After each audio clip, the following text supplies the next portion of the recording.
You stir too old for this company. That single sentence stared back at me, from the termination letter printed in black ink like a verdict. After 28 years of loyalty, my career ended with 3 words no one ever expects to see in writing. The office was so quiet I could hear the fluorescent lights buzzing above me, every flicker matching the pulse in my temples. My inbox pinged again as if mocking me, but all I could see was that phrase burned into the page, too old. Before we continue, please subscribe to the channel and tell us where you're listening from. The office sounded like a hospital corridor after visiting hours, too clean, too quiet. A fluorescent ballast hummed overhead. The air conditioner pushed a tired draft through a dusty vent, and somewhere in the bullpen a cheap Keurig sputtered its last burnt coffee drips. I could hear my own pulse in my ears, thud, thud, thud, syncing with the faint ping of my inbox as condolences, masquerading as calendar invites kept landing, all hands rescheduled, client debrief postponed, access change approved. I reread the sentence. Too old. Not unfit, not redundant, not role eliminated. They wrote the one thing they weren't supposed to say out loud and put it in writing like a brand across my skin. October 6, 2016, Thursday. Manhattan sky the color of a nickel. The date sat in the top right corner of the PDF like a witness that refused to leave. Chairs squeaked down the aisle. Della from compliance appeared at the edge of my cubicle, clasping a folder against her chest. "I'm sorry, Jerry," she said, eyes skating past me, landing on the floor tile where a mop had left a dull halo. Her nails tapped the manila twice. Nervous tell, she handed me a printed copy of the email, HR boilerplate stapled behind it. The staple had bitten crookedly through the corner. I pressed it flat with my thumb, felt the metal edge bite back. Across the room, someone coughed. Another screen door click, the sound our team chat made when someone posted a GIF in the water cooler channel. Laughter quickly smothered. People I'd mentored lowered their eyes when I stood. I recognized the avoidance. I'd seen it at funerals, that sideways grief reserved for people still breathing. I slid my black leather briefcase, same one from my first promotion in '92, out from under the desk, the zipper grinding along like a reluctant confession. For a second, my reflection ghosted in the monitor, gray at my temples, shoulders not as square as I remembered, a man who had learned to carry stress in his neck. The screensaver flipped to that gliding Windows panorama, the one with the blue lake and impossible mountains. It felt like an insult. Raymond Wheeler's door was ajar. Years ago, when he was 27 and drowning in a database migration, I taught him how to break a problem into thirds. Get it small enough to move with one hand, I'd said, pushing a yellow legal pad toward him at 1:12 a.m., soy sauce rings already drying on the paper. He'd looked up at me then with gratitude that felt like loyalty. Today, the glass around his office reflected only me, older, smaller, outside.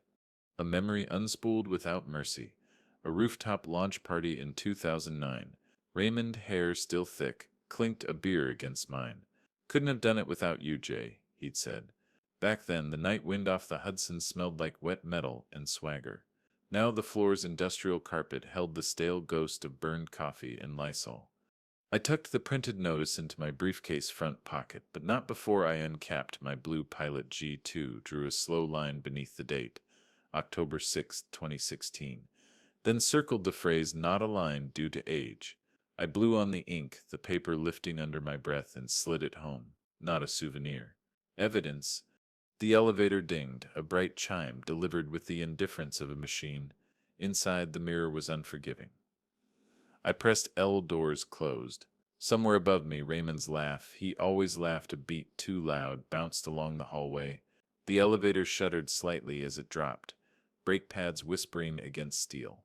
My jaw clenched so hard my molars ached. Street level. New York inhaled and blew exhaust into my face. Horns argued, steam leaked from a manhole like a secret. I crossed Lexington, the wind slicing through the gap between buildings and finding the open collar of my shirt. A delivery truck rumbled, the smell of diesel and cardboard glue trailing it like a tail. The subway turnstile beeped my MetroCard into compliance. On the platform, a violinist sawed through an earnest hallelujah, his open case yawning coins and 3 crumpled ones. The downtown 6 slid in, squealing. I found a pole and wrapped my fingers around it. Cold, slightly sticky. A kid in a varsity jacket laughed into his phone. An older woman folded a circular with fall savings blazing in orange across the top. My briefcase pressed against my knee with the weight of everything I wasn't ready to put down.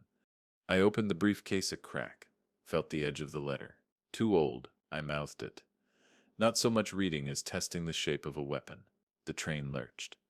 I kept my feet. My reflection blinked in the dark window between tunnel lights. A ghost layered over other ghosts. Ads for coding boot camps. A poster asking, ready for what's next. For the first time, the doubt whispered, maybe they're right. Maybe I am finished. The thought slid through me like a draft under a locked door. But almost as quickly, another voice cut through the noise, sharper, older, mine. No, this isn't an ending. It's a receipt. A timestamp. Evidence. Home smelled like lemon cleaner, and last night's garlic. The apartment had that late afternoon hush, the kind that left the fridge hum naked in the air and magnified the click of my keys in the bowl. My wife's flats weren't by the mat. She'd messaged earlier, client presentation in Soho. Late dinner with her team. I set my briefcase on the dining table and took the letter out, laid it flat, smoothed the wrinkles with my palm until the paper felt warm. I read it a third time, then a fourth, not hoping for mercy, just cataloging. The HR jargon stacked on itself, effective immediately, separation package, transition of duties, return of company property. The sentence wasn't legalese. It was naked. At 52 years of age, I underlined it too, slower, the nib dragging a faint groove. I dated the bottom right corner in my own hand. October 6, 2016, and initialed it, JM. Then I slipped the letter into a clear sheet protector, the plastic whispering as it swallowed the page, and filed it in the top left drawer of the credenza by the window, behind our 2012 refinance packet and the 2015 tax folder with the green tab. If anyone ever questioned what they meant, they could read it aloud under oath. I poured water from the filter. The glass fogged for a second where my fingers had been. I didn't drink. I stood there with the glass at my mouth, listening to the apartment settle. The tick of the baseboard, a neighbor's door slammed 2 floors down, the radiator's old iron sigh. Age is just years with a job to do, I thought. It makes steel stronger and fruit sweeter. Only corporations teach you to fear your own mileage. A small, mean thought arrived. Send Raymond a thank you. He'd think it was sarcasm, misread the angle. But the seed wasn't sarcasm. It was math. At 52, I knew where the bodies weren't buried because I'd kept them from being buried in the first place. I knew which clients signed net 30 but paid net 45 unless you called them on the 29th. At 4:55 p.m., I knew which innovation slogans were covering cost overruns, which contracts hid the clauses that could collapse budgets. And most of all, I knew that what Raymond had just done wasn't the end of me. It was the beginning of something he could never have imagined. The apartment door clicked shut behind me, but it didn't sound like home anymore. It sounded final, like a gavel. I leaned my forehead against the wood for a moment, my breath fogging the lacquer. The quiet pressed in. Usually the TV hummed in the background or the dishwasher rattled, but tonight there was only the fridge droning and the faint tick of the living room clock. I dropped my briefcase by the table, the termination letter still inside its plastic sheath. I couldn't bring myself to take it out again. Instead, I lowered into the chair like a man twice my age, elbows on the table, palms pressed against my eyes until stars danced in the darkness. I whispered into the silence, not loud enough for the neighbors to hear. Am I done? The words startled me. I hadn't meant to say them. They slipped out like a confession to no one. The kitchen light buzzed faintly.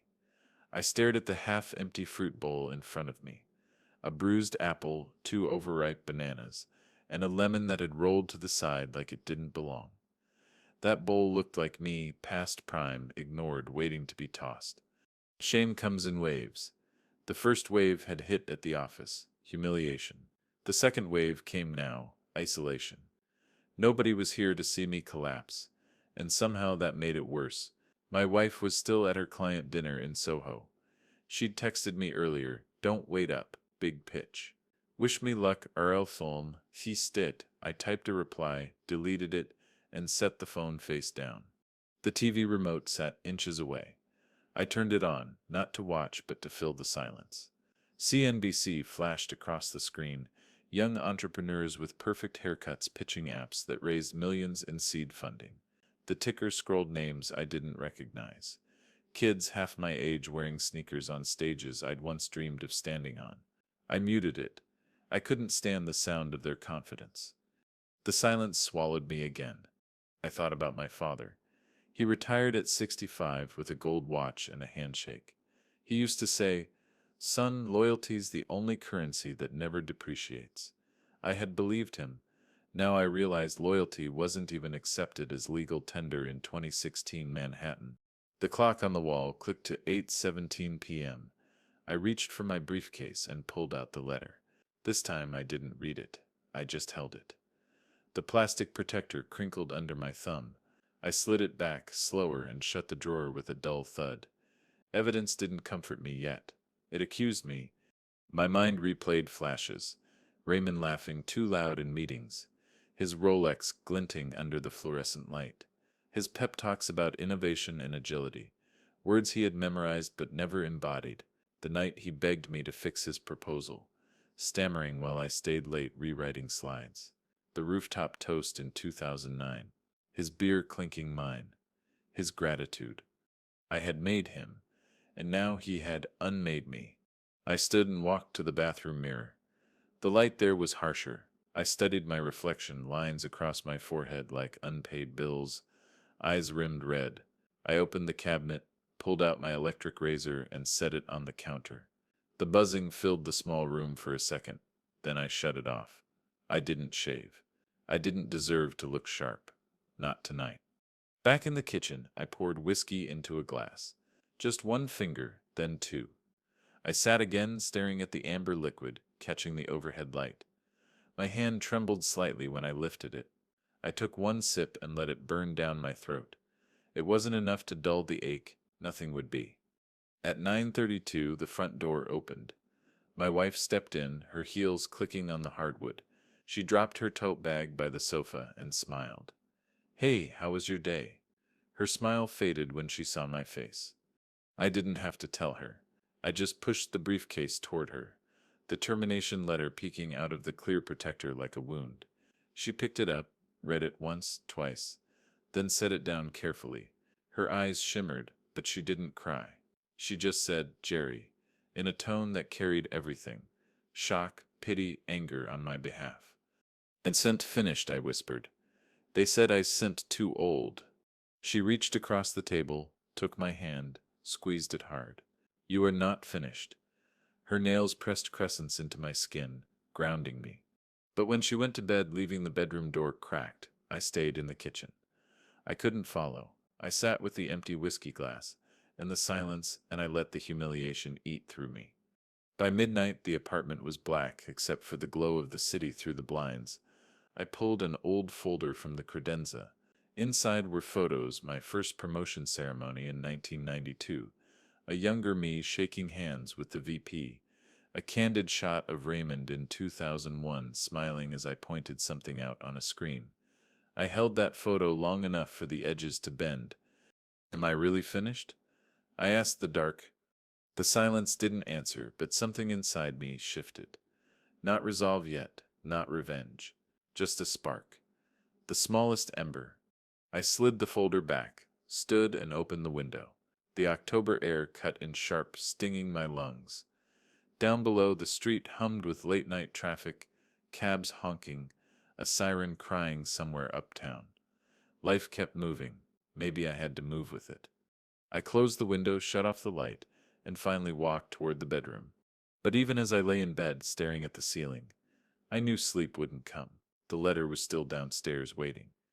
Evidence? A wound, or maybe, one day, a weapon. The cafe on 41st and 3rd had a chipped blue tile floor and an espresso machine that hissed like it had opinions.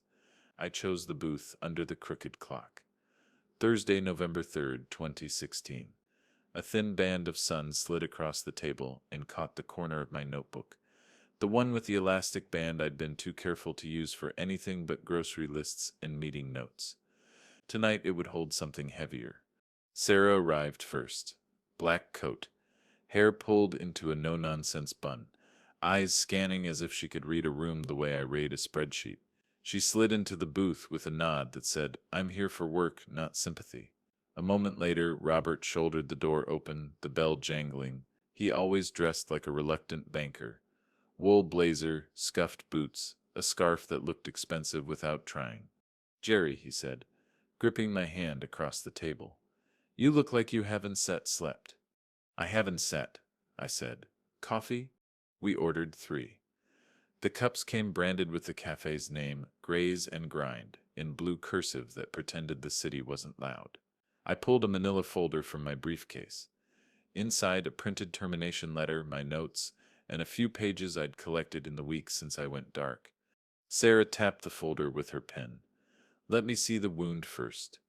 I laid the letter between us, in its clear protector. October 6th, 2016. The sentence, "at 52 years of age," underlined.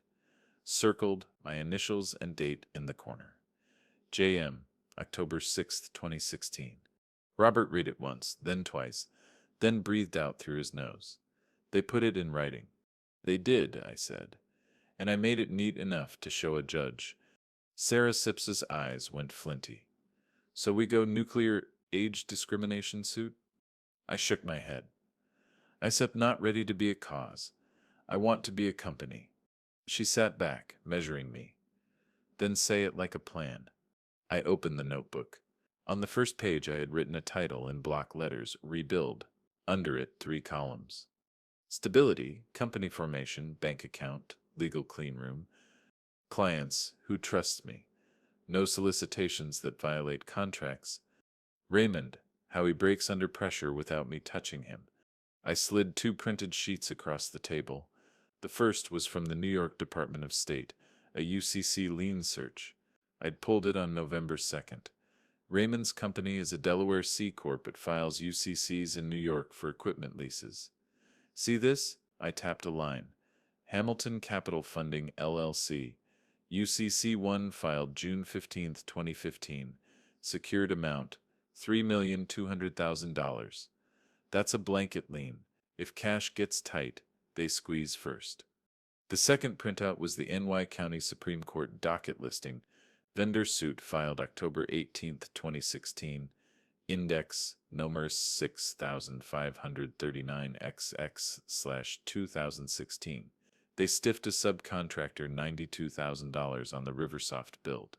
Complaint alleges late payments, moving milestones, breach. Robert leaned in, a faint smile ghosting. "You've been busy." I read. "And I remember Raymond calls it agility. The vendors call it unpaid." Sarah looked between us. "What can we do with this without touching proprietary data?" "We build a firm that looks like an answer to the problems those filings imply," I said. "We show investors we can deliver on time, not just pitch buzzwords. We give vendors clear scopes, enforce change orders, pay net 30. We become the anti-Raymond without saying his name." The barista set down another coffee and a water with lemon. The ice clicked against the glass. I took a breath I didn't know I'd been holding. "I formed a shell," I said. "McCarter Finch Systems, LLC filed yesterday with the state. Operating agreement is simple. 2 members for now, me and Sarah. Split is 70/30ths, vesting over 4 years, 1-year cliff. Because I don't trust my own grief to be consistent. And assigned this morning. I opened a business checking at Midtown Trust. Minimum deposit $500. I used my savings. I slid a small receipt forward, asterisk Midtown Trust. Business deposit $500. November 3rd, 2016. Act asterisk asterisk. 2049. Sarah Sip's mouth tilted. "You such serious." "I said I'm scared," I said. "But seriousness is how I keep my hands from shaking." Robert drummed his fingers. "Let's stock fuel. What sips the runway?" I flipped the page. Baseline budget for Q4 2016 and Q1 2017. I had penciled it tight. 2 contractor engineers at $7,500 per month each. A shared co-working space at $1,100, legal retainer $5,000 for formation and cleanroom protocols, insurance $600, laptops $4,800, and a modest founder salary for me $0. I pointed at the total. Burn of $22,500 per month. If we move modestly, $35,000 if we staff faster. And where does it come from? Robert asked, already reaching into his bag. I slid a draft term sheet I'd mocked up. Convertible note $200,000 in 2 tranches. $100,000 on execution. $100,000 upon first signed client over $50,000. 20% discount to Series A. 6% simple interest. $6 million valuation cap. You get MFN. No board seat, just information rights monthly. Sarah lifted a brow. You wrote your own term sheet? I wrote a version. Counsel will fix what I got wrong, I said. I said not trying to be clever. I said trying to be fast and fair. Robert smiled, small and real. I can live with this structure. I'll have my lawyer mark it up by Monday, November 7th. Funds wired by Thursday the 10th. If diligence doesn't spook me. He slid a checkbook onto the table, then closed it again. A tease. But say it plain, Jerry. What are you going to do to him? I felt the question in my teeth. I didn't say destroy him.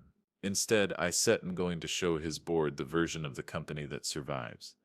Then I set and going to be the only buyer when they can set and keep pretending. Sarah tapped her pen against the table. Ethics check, no poaching under your non-solicit. No stealing documents. No trade secrets. Nothing that makes discovery read like a crime story. Clean room, I said.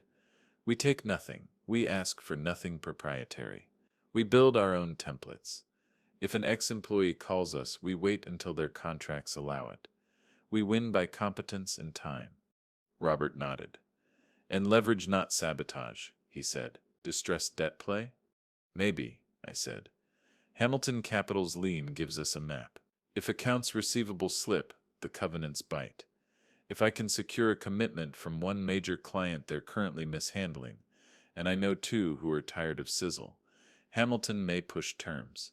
If the board starts hearing my name from clients and vendors as the adult in the room, they'll take my call when I ask for a meeting. Sarah leaned forward. We still need proof that isn't set our word, paper trails. I turned another page and slid over a simple matrix I Syntron, evidence to gather legal. Public liens done. Lawsuit dockets in progress. State certificates of good standing Delaware SOS requesting November 4th. Press releases versus delivery dates compare. Vendor affidavits about late pays only if they volunteer. Client service level gaps from public status pages, not inside info. And from our side, I added, we document everything we don't set due. I want a folder that reads like a monk wrote it. Every invoice paid on time. Every change order signed. Every receipt labeled. Our ledger becomes the argument. The door opened and a gust of cold air skimmed the floor. The clock stuttered to 6:28 p.m. The cafe's grinder growled. Someone laughed at the counter, a brittle sound. I swallowed. There's a cost, I said. My wife asked me this morning when I'm coming back to bed as the man she married, not the ghost in a suit. If we do this, I'll miss dinners. I'll miss Sunday mornings. I'll be in rooms with people who will try to buy my anger. I need both of you to tell me when the line is getting close. Sarah's gaze softened, then sharpened. I'll tell you before the line, she said. Robert slid a single sheet across to me. His letterhead, Langford Capital Partners. A simple sentence, unsigned. Intent to invest $200,000 subject to diligence and final terms. Targeting wire date November 10th, 2016. He tapped the date with his pen. This is not a check. It's a mirror. If you flinch, I walk. I nodded once. I won set flinch. We divided tasks. Sarah would price co-working space. She already had a lead on a quiet room at a WeWork on 39th for $950. If we signed by November 8th, I'd interview two contract engineers I trusted who had never worked under Raymond to avoid even the smell of conflict. Robert would run light diligence, verify the LLC, pull my credit, call two clients who would vouch for my delivery and integrity without tipping them to the plan. And we pick a date to send our first signal. Sarah said, flipping to a clean page. When do we want Raymond to hear your name again, and where? December, I said, not as a whisper, as a calendar hold. For what? Robert asked. A vendor breakfast, I said, feeling the shape of it as I spoke. December 15th, 2016, 8:30 a.m., Midtown, topic. Delivering enterprise projects without the drama. We invite every mid-tier contractor in his orbit. We talk change order discipline, FairNet 30, weekly acceptance criteria. Nothing about Raymond. Everything about solutions. Sarah Sips Nile went slow. You start going to teach the room how to stop tolerating him. I said I'm going to remind them they have options, I said. And I said I'm going to prove I can be one. Robert stood, pulling cash from his wallet, tucking a 20 under the sugar caddy. One more thing, he said. When you get in that boardroom and you will don't set confuse justice with humiliation. Shareholders respond to math. Save the poetry for your memoir. I'm not writing a memoir, I said. Everyone sits writing one, he said. Most just call it email. We stepped out into the evening. The air had a metal edge, early winter testing its throat. Sarah squeezed my arm once, a comrade's pact, then peeled off toward the subway. Robert lifted two fingers in a wave and turned downtown, scarf trailing. I stood on the corner with the city running around me and felt it small, bright, dangerous, not rage, not even triumph. A plan, I pulled the notebook from my coat pocket and wrote one last line at the bottom of the page. March 2017, boardroom. Not a threat, a destination. By January 2017, McCarter Finch Systems, LLC, had breathed life into the empty office space at 215 West 40th. We'd set up with an open layout, minimalist desks, and a meeting room with a single polished table. Nothing extravagant, but clean, functional, professional. I'd used the $200,000 from Robert to cover salaries, the office lease, and our operational overhead for Q1, stretching it as far as possible without cutting corners on the essentials. The first month was slow. Too slow. Clients were hesitant to trust a new firm, especially one led by a man who had just been pushed out of his own company. We offered competitive pricing, impeccable service, and a promise of no drama, no Raymond, no history. Our marketing was simple but effective. I drafted emails to old contacts, slipped in a mention of Raymond's new management, and let the tone speak for itself. We picked up our first client, a tech startup based in Brooklyn, by the second week of February. They needed help with a cloud migration and had a tight budget, but they trusted us to deliver in a way they hadn't been able to with Raymond's firm. I'll never forget that first week. The team working late under harsh overhead lights, printer running out of ink, coffee cups littered across desks. We made deadlines with seconds to spare. Sarah and I split our time between operations and business development. Robert was pulling strings behind the scenes, working his network to bring in potential investors, while Sarah kept us grounded, reminding me at least once a week not to burn myself out in the first quarter. By March, we'd onboarded 3 more clients, none of them huge but steady, growing, a consultancy, a digital marketing firm, and a nonprofit that needed help with analytics. We were small, but we were consistent. We delivered. And Raymond? The word around the city was that his firm was starting to show cracks. The press had picked up the Riversoft lawsuit, delays, and a missed payment that had thrown the project into disarray, and word from a few contractors had suggested that employees were starting to leave. I didn't need to chase the gossip. It was everywhere. It was all I needed to know. Every victory felt like a small, quiet revenge, but nothing could compare to the moment I saw the first check from a client deposited into our business account. $47,000. I ran my finger across the deposit slip, letting the amount sink in. This was real. This was mine. And with it, I wasn't just rebuilding a company. I was rebuilding myself. It was around that time when I started thinking about Raymond again, not out of anger, but because I needed him to make his next move. I knew how he worked. I knew what he would do when the pressure started building. He'd either fire someone, pull a few more strings, or make another bad decision. I was waiting for it, and when it came, I'd be ready. But there were still days when the doubt crept back in. I'd sit at my desk, scrolling through old emails, wondering if I'd made the right call. Starting over at 52 was more than just a business decision. It was personal. Was I doing this to prove something to myself? Or was it revenge wrapped in the trappings of a fresh start? Sarah saw it in my eyes one afternoon. She sat across from me, a few spreadsheets between us, but I could tell her focus wasn't on the numbers. "Yusuf looking for cracks again," she said. "Stop. Yusuf got your firm now. This is your future, Jerry, not his future." I didn't answer right away. She was right, but the lingering thought always came back. What would Raymond think when he saw McCarter Finch taking off? I shook my head. "I sep not looking for cracks," I said. "I sep in looking at what we Meneseth built, and I sep in just getting started." But as I said it, I knew I wasn't just talking about the company. I was talking about me, and it felt good. By mid-March 2017, McCarter Finch had begun to gain serious traction. We were still small, but I could feel the momentum shifting. The team was growing steadily, the clients we'd signed were returning for new projects, and even Robert had started making casual calls about potential future rounds of investment.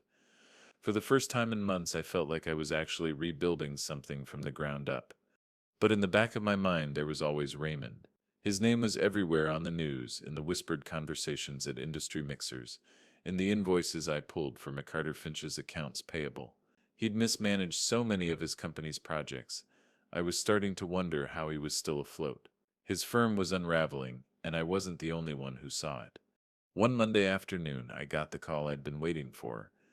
It was from an old contact in Raymond's HR department. The woman's name was Marissa, someone I'd worked closely with back in the day. When I left, she stayed behind, quietly maintaining the employee records and assisting in their internal investigations. "Jerry," she said, her voice tight, "I don't know how long I can keep doing this. I need to get out of here." I let the silence hang between us for a moment. "What SEP's going on?" "Raymond's out of control," she said, lowering her voice as if someone might overhear her. "He's pushing through budget cuts, even though we're already behind on several projects.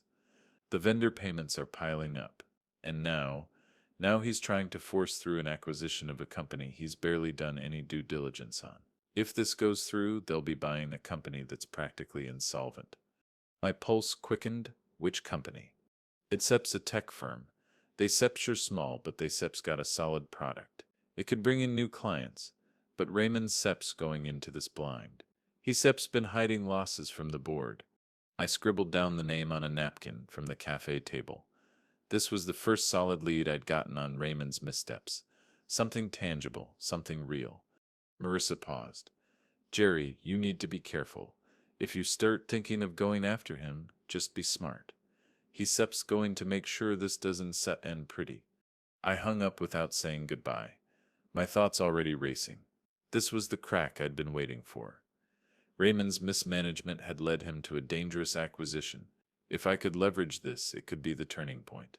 If I played my cards right, I could expose his failures and force the board into a corner where they'd have no choice but to take my offer seriously. The next step was simple.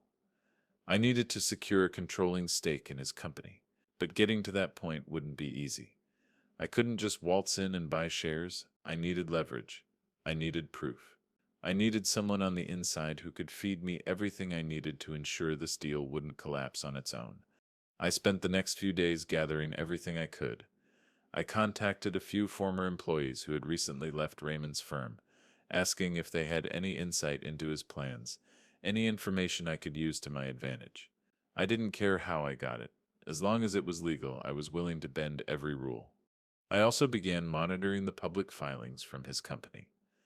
As expected, the cracks were starting to show. His board of directors was restless, and investor confidence was waning. He'd missed key deadlines and failed to deliver on promises, and now he was trying to spin a new acquisition as a way to save face. By the time March 22nd rolled around, I had all the pieces in place. I'd been working with Robert, Sarah, and a few trusted advisors to figure out my next move. It was time to make the first move quietly. I wasn't going to take Raymond down with a headline or a courtroom victory. No, I'd take him down with something he never saw coming. That evening I met with Robert at a bar downtown, one of those dimly lit places with cheap beer and worn-out stools. He was already waiting when I walked in, his jacket draped over the back of the chair, a glass of bourbon in front of him. He didn't look surprised to see me. "I think it's time," I said, sitting down across from him. He looked at me over the rim of his glass. "Time for what?" "Time to buy his company." Robert didn't say anything at first. He just studied me, the corner of his mouth twitching, as if weighing the words. "You stir serious, Arne said at you?" I nodded. "It's sense now or never. If we are going to take him down, we need to buy him out. But I want it to be our terms. Izedar is running out of time, and I'm not going to give him the chance to recover. If he wants to play with fire, I'm going to make sure he burns." Robert leaned back, considering. "You know how this works. We set are not just buying a company, Jerry. You set are buying all of his mistakes too. The debt, the bad reputation, the liabilities. You set are assuming a lot of risk." "I know the risk," I said. "But it sets the only way. I want his board to see me as the one who saves them, not as the one who destroys him. This isn't sets just about buying his company. It's sets about showing them who sets bears really in charge." Robert took a sip of his drink, his eyes narrowing. "All right. I shall start making the calls, but remember this is a game of patience. You consent rush this." "I'm not rushing," I said. "I set being strategic." He gave me a long, thoughtful look, then nodded. "All right, Jerry, let's see how this plays out." As I left the bar that night, the weight of what I was about to do sank in. This wasn't just business anymore. This was personal. And Raymond had no idea that his biggest mistake was just around the corner. April 2017. Spring was finally creeping into the city, but it might as well have been winter for me. The days were cold, not because of the weather, but because every decision I made felt like it was pulling me further from the life I used to know. The fresh air from the open window did little to clear the fog in my head. I'd officially secured a controlling stake in Raymond's company. It wasn't a big purchase, not enough to force him out yet, but enough to make his board start asking questions. The leverage was in place. The groundwork was set. Now it was time for the slow, deliberate grind of positioning myself to take over. Sarah and I were sitting in the office late one evening, just the two of us. The soft hum of the air conditioner and the distant murmur of a nearby subway were the only sounds filling the room. The walls of the space were bare, except for a few scattered plans and client proposals. I ran a hand over my stubbled chin, the weight of everything pressing on me. "So what's the next move?" Sarah asked, her voice cutting through the silence. She wasn't just asking about the firm, she was asking about me, about what I was really willing to do. I sat back in my chair, leaning it so far it creaked. "We keep applying pressure. We need to make sure the board feels the weight of their decisions. I kept starting to see cracks in Raymond Sip's leadership, and that Sip's where we still strike." Sarah arched an eyebrow. "You kept talking about manipulating the board?" I shook my head. "No. We start giving them the truth. They start already nervous. We just need to help them make the right choice when the time comes." She sighed, leaning forward on the desk. "You know how this goes. You stir not just talking about saving them. You stir talking about taking what Sep's theirs." I didn't answer immediately. Her words stung more than I wanted to admit. But I was past caring. I had no time to waste on second guessing. I'd spent too long watching others rise while I stayed stuck. I wasn't about to let Raymond's arrogance and incompetence ruin everything I'd worked for. "We start not stealing anything," I said, my voice low. "We start making sure that when this company goes under, it doesn't start drag everyone down with it." I stopped him doing them a favor. "You're doing yourself a favor, Jerry," she said. Her tone was calm, but there was something underneath it, a warning. I didn't look at her. Instead, I picked up the phone and dialed Robert. The line rang once, twice. Then he answered with his usual gruffness. Yeah? We stats. We ready, I said, keeping my voice steady. I need you to start calling the board members. Set up a meeting for the first week of May. There was a pause on the other end. You still serious about this, huh? I've never been more serious in my life. All right, Robert replied, his voice taking on a more cautious tone. I still handle it. But you need to know that once this happens, there's still's no going back. Raymond will retaliate. I'm not worried about him, I said, though I knew my words rang hollow. The truth was, I was afraid of what it would cost me, of what it might do to the people I cared about. But I'd spent too many years at Raymond's mercy. It was time to turn the tables. The next few days passed in a blur of meetings, phone calls, and research. I wasn't sleeping much. Every time I closed my eyes, I saw Raymond's smug face, his condescending smile, as if he had already won. But he hadn't won. Not yet, and he never would. It wasn't just about taking his company anymore. It was about everything he had taken from me. The years of dedication, the loyalty I had poured into a company that had discarded me without hesitation. I wasn't going to let him get away with it. Not when I had the power to make sure he paid for every last betrayal. Sarah had a few words of caution, as always. She'd noticed the toll this was taking on me, the way I was withdrawing into myself, the way I was changing. You're becoming the person you said you hated, she told me one afternoon when the tension between us had grown thick. But I couldn't stop. The path was laid out, and I had already crossed too many lines to turn back. It was a tightrope walk. Every step forward felt like I was a breath away from falling. By mid-April, we had everything lined up. The board meeting was set for the first week of May. I was ready to present my case to show them that I was the answer to the company's problems, not Raymond. I wasn't going to play the victim anymore. This time, I was going to show them who I really was. The night before the meeting, I stood in front of the window in my apartment, staring out at the city. The skyline glittered in the distance, the lights blurring together in a sea of gold. I didn't feel victorious. I didn't feel powerful. I felt something else, something darker. It was the price of revenge, and I was ready to pay it. May 2nd, 2017. The meeting was set for 10 a.m., but I arrived at the boardroom early, standing in the cold glass lobby waiting. The place had a sterile, impersonal feel, polished floors, stark white walls, and an ocean of glass that seemed designed to intimidate. The boardroom sat at the top of the building, looking out over the city like a fortress. I could see the reflection of my face in the glass doors, but I didn't recognize it. The man in the reflection was a stranger, a man who had sacrificed everything to get here. I ran my fingers through my hair and checked the time on my watch. 9:48 a.m. I hadn't slept much the night before, but my body was running on adrenaline now. There was no turning back. The doors opened, and a few of the board members stepped inside. They weren't smiling. No one was. Raymond was still in charge, but the tension in the room was palpable.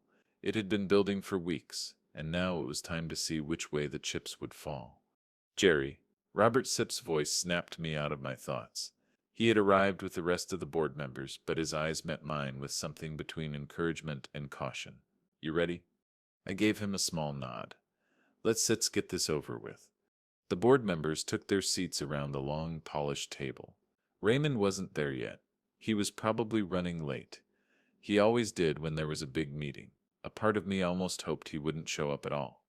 But then the doors opened again, and he walked in. Raymond was wearing that same suit, the one he wore to all the important meetings. It was tailored just right. His tie not perfect, his hair still thick and combed back. He had that familiar smirk on his face, like he already knew how this meeting would play out. He had no idea what was about to happen. Gentlemen, he said, giving a casual nod to the board members. He looked at me for a split second, his gaze cold. Jerry. I didn't respond. I didn't need to. The meeting began, and I could already feel the shift in the room. I knew the board was beginning to feel the pressure of everything Raymond had been hiding. His mismanagement was no longer something that could be brushed under the rug. People were talking, investors, vendors, clients, and they weren't saying the things Raymond wanted them to say. I waited until the right moment. I wasn't going to rush this. When Raymond started talking about the acquisition, about how it would save the company, about the synergies that would be created, I saw the cracks. The board was already asking questions. Subtle at first, but the tension in the room was growing. I stood up and the room fell silent. "Gentlemen," I said, my voice calm, but every word carrying the weight of everything I had built. "I have a few things I said like to address." Raymond's eyes narrowed, but I didn't look at him. I was already scanning the faces of the board members. I knew I had them. The truth was too loud to ignore anymore. "I have spent the last 6 months watching this company fall apart from the inside," I continued. "I know you have heard all the excuses. Restructuring, market fluctuations, client delays, but the truth is much simpler." I reached into my briefcase and pulled out a single sheet of paper. It was a copy of the vendor's lawsuit, the one Raymond had tried to bury, the one that proved he'd been mismanaging the company's finances. I placed it on the table, making sure everyone could see it. "This is just the beginning," I said. "The Riversoft project is only one example. There are others: delays, missed payments, angry clients, and it all traces back to the same person." I turned to Raymond, locking eyes with him. "You've been failing your team, your clients, and most importantly, this board. The numbers don't set lie, Raymond." I watched as his face shifted, just the slightest twitch of his jaw. He wasn't used to being cornered. He wasn't used to being the one on the defensive. "This isn't such just business anymore," I said, leaning forward. "This is about credibility. It's such about saving what little is left of this company." I glanced down at the papers in front of me. The vendor lawsuit was only the start. The UCC lien I'd uncovered on Raymond's company was next. I had everything ready, every piece of evidence, every shred of proof that his incompetence would be the end of him. "I've already taken the necessary steps to secure a controlling stake in this company," I said, the words slipping out with no effort. "And I'm stepping here today to offer a solution. Not just for this company, but for everyone who SIP's been left in the dust by Raymond SIP's mismanagement." I let the silence hang. The board members exchanged glances, murmurs rippling across the table. I could see the wheels turning in their heads, the realization settling in. Raymond opened his mouth to speak, but I cut him off. "Raymond, if you steward like, we can discuss this further outside the meeting, but I think the board has already seen what needs to be done." I placed the papers back into my briefcase and stood meeting each board member's SIP's eyes. "I sipped them here to help this company move forward, but I one sip to do it under your leadership." Raymond Sitt's face was flushed now. He was a man who had lived in the spotlight for so long, he couldn't set handle being exposed. "You can set do this," he said, his voice rising. "You don't set have the authority." I held up my hand, silencing him. "I have the board set's attention," I said, the words coming out with the finality of a decision already made. "And I have the plan to save this company. You just need to step aside." There was no turning back. The ball was in their court. The board was looking at me now, weighing the evidence, hearing the truth. Raymond was cornered, exposed, and there was nothing he could do but watch as his empire crumbled under the weight of his own mistakes. May 15th, 2017. The board meeting was over. Raymond had been ousted. It felt like the end of one chapter, but I couldn't shake the feeling that the hardest part was yet to come.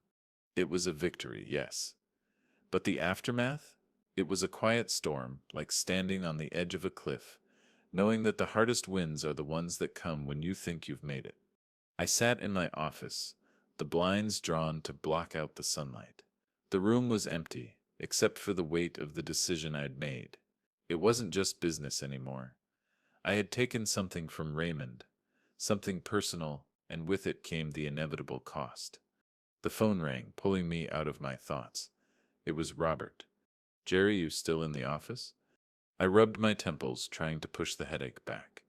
"Yeah, just trying to wrap my head around everything. You got a minute?" Robert's voice was clipped, tight. "Yeah, what sets up?" "I just got off the phone with Marissa. The board's not happy, Jerry. They're looking at the numbers, they're seeing the changes, but they're not sure about you. They want to talk about the next steps, how the transition's going to work. They're starting to think you might be a little too aggressive."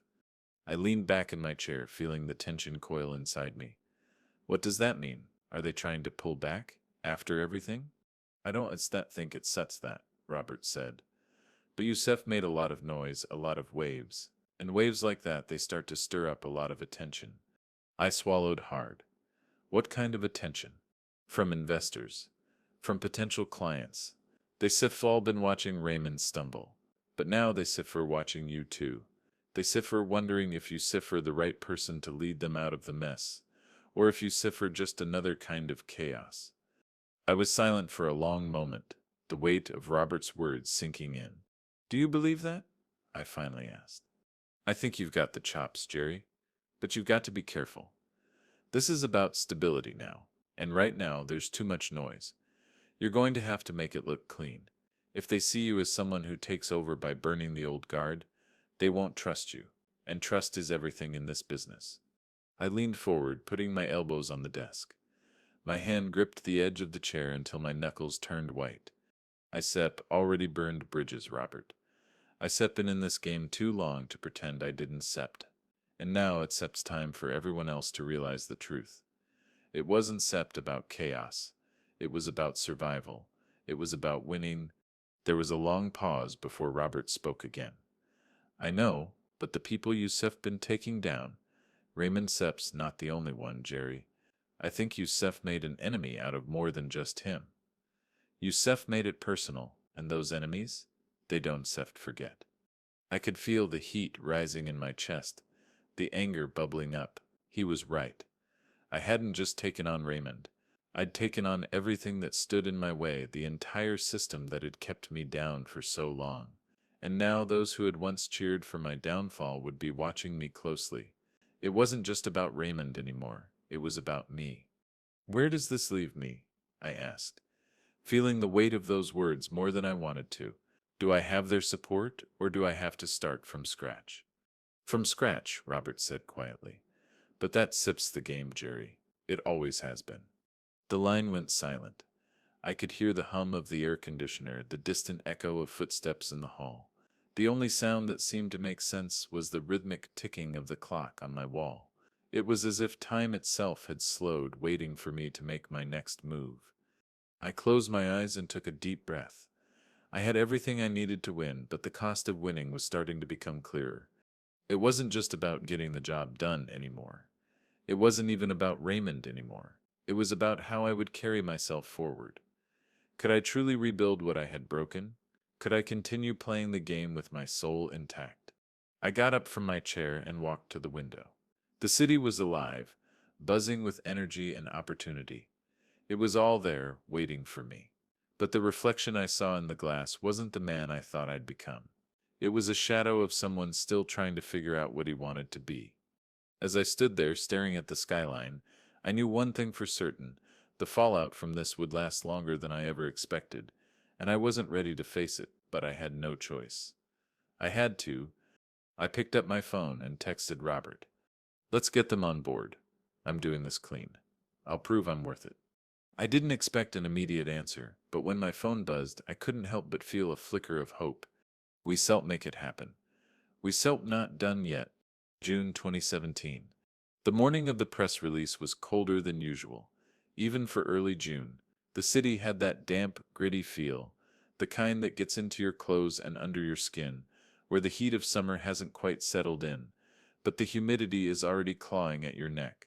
I stood by my office window, looking out over the skyline, watching the world move below me, and I couldn't shake the feeling that nothing was the same anymore. I had everything I'd worked for. McCarter Finch was running at full speed, our client base was growing, and investors were starting to trust me. I'd finally taken the reins from Raymond, bought his company, and made sure the board knew who was really in charge. But the victory felt hollow, like something was missing. It wasn't supposed to feel like this. I'd spent months building, and now the time had come to show the world what I'd accomplished. The press release was ready, outlining the success of the transition and the future of McCarter Finch under my leadership. I was going to make sure everyone knew what I had achieved, not just in terms of business, but in terms of justice. But when I sat down at my desk to review the final draft, something hit me. This wasn't about revenge anymore. Not really. It had started as a fight to prove that I wasn't finished, that I wasn't just some old man discarded by the system. I'd wanted to show Raymond and everyone who had underestimated me that I could take over, that I could build something of my own. But now, looking at the release, I realized the most important thing was never about tearing down Raymond. It was about building up what I had lost: my career, my dignity, and my future. I leaned back in my chair, feeling the weight of everything settle over me. There had been so many times when I thought this would be enough, when I thought that buying out Raymond's company and taking over would fill the hole inside me. But now, with the press release ready to go, it just felt empty. The door creaked open, and Sarah stepped inside. She didn't knock anymore. She knew me too well by now. "You okay?" she asked, her voice soft. I didn't answer right away. I didn't know how to explain the emptiness I felt. "I thought this would feel different," I said, turning to face her. "I thought that when I took over, when I showed Raymond I could do it, I set feel whole, but it's not enough.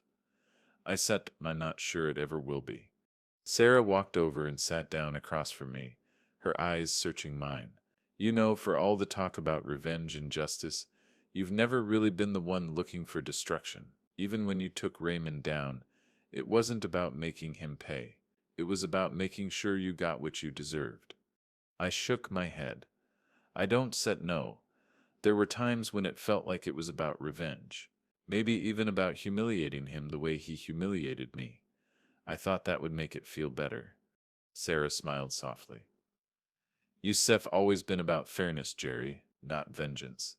And that's what makes you different. You've not the same as Raymond. You never were." I stared at her for a moment, the weight of her words sinking in.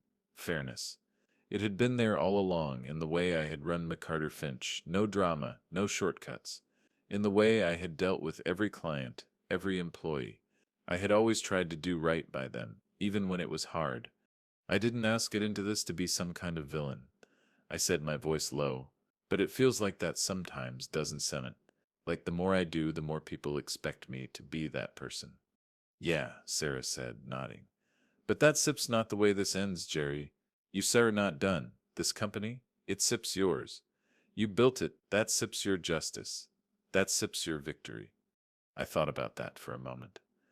What Sarah was saying was true. In the end, it wasn't about Raymond's fall from grace. It was about the rise of McCarter Finch, the company I had built, the legacy I had created. I reached for my phone and pulled up the press release one last time. There, in black and white, was everything I had fought for. The company was thriving, the clients were happy, the employees were motivated, and the investors were starting to believe in me. I hit send. It wasn't set about Raymond anymore. It was about me. The release went out just after lunch, and within hours the calls started rolling in. A few industry publications picked up the story. People who had doubted me, who had written me off as too old or too slow, were suddenly talking about my success, about the company I had built from the ground up. But as I sat there watching the news coverage, I realized something. This wasn't just about proving myself. It was about reclaiming my life, reclaiming my dignity. I hadn't just won a battle with Raymond. I had won against the system, against the people who thought they could push me out, against the ones who believed that age was a weakness. As the press buzzed and the investors sent their congratulatory emails, I sat back in my chair, feeling the weight of everything settle into its place. It wasn't vengeance. It wasn't about destruction. It was about building something that could never be taken away. And that, I thought, is real justice. August 2020. It's been 3 years since that press release went out, 3 years since I took over McCarter Finch and left Raymond's empire in ruins. Looking back, it feels like a lifetime ago.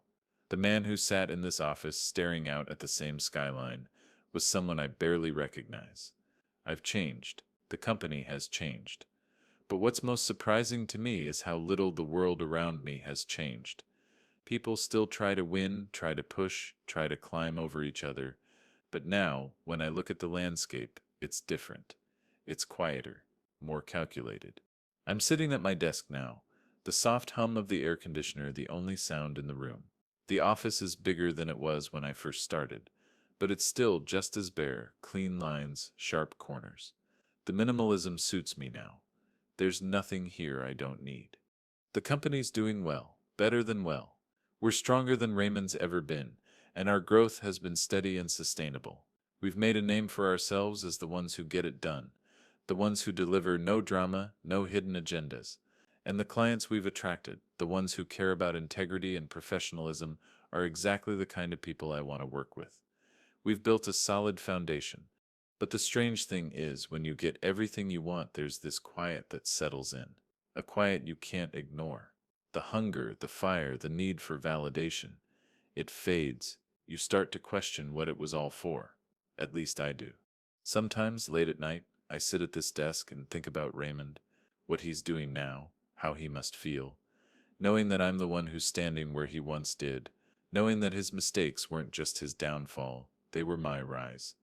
But I don't feel any satisfaction anymore. No joy, only distance.